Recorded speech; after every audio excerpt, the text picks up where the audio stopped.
I went out looking for morning color and I got this, which lasted about 30 seconds. The forecast was for morning fog and it was there, but it sure didn't last long. Left behind some nice dew though.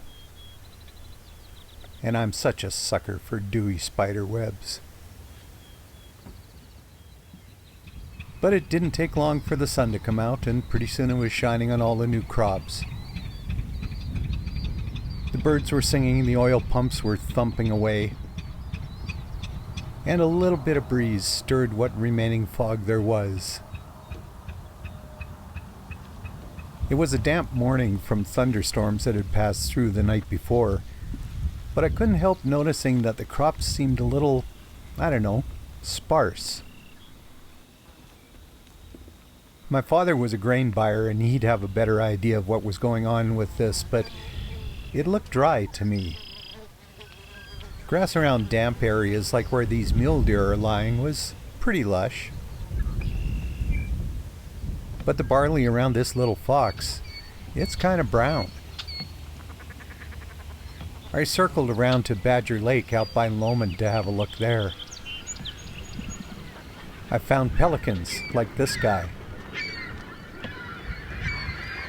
And an island just offshore that was full of baby gulls. And things definitely didn't look dry down the road from there. This is irrigation country, not dryland country, and the canola especially was lush. I love that bright yellow color. Beyond there though, it's native prairie again, and this wetland is kind of like an oasis. There were a lot of black terns there, hovering and diving for little morsels, and then taking a rest on one of the nearby fence posts. The loudest bird, though, was a marsh wren. You'll have to look carefully to see him, but he's there. And there were ruddy ducks doing their silly little dance. But right next to the slough, bones. And I know these bones. I've been photographing this old cow skeleton for, 20 years or so. The bones are in pretty much the place where I first saw them, bleaching in the sun and eroding in the wind. It's interesting country here. The prairie is bone dry. The grass, which should be green at this time of year, is still brown. But right next to it, overflowing irrigation canals. And beside the canals, milkweed.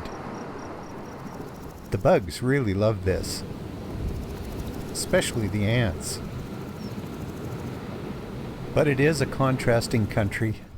Leafcutter bee shelters and canola, and then just little patches of green in the damp areas on the brown prairie.